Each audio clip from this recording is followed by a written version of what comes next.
Hello guys, this is Ragnesh Mithya. Welcome to our 284th video.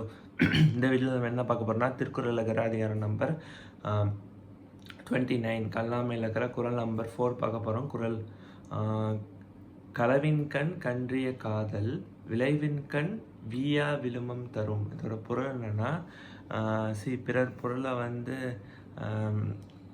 அபகரித்து அதை கவர நினைக்கிற அந்த திருட்டுத்தனம் இருக்குல்ல, அது ஃபஸ்ட்டு அவங்களுக்கு ரொம்ப சந்தோஷமாக இருக்கும். அப்படி அந்த பொருளை அடையிறது, ஓகேவா?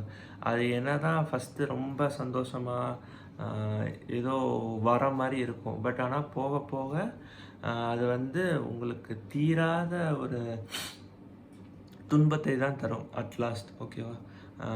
ஸோ எப்பயுமே மற்றவங்க பொருளுக்கு ஆசையே படக்கூடாது, அதுதான் பெஸ்ட்டு. அப்படி பட்டால் இந்த மாதிரி தீராத துன்பங்கள் உங்களுக்கு சேரும். ஸோ நம்மளும் அதே மாதிரி பிற பொருளுக்கு ஆசைப்படாமல் இருக்கலாம். நன்றி.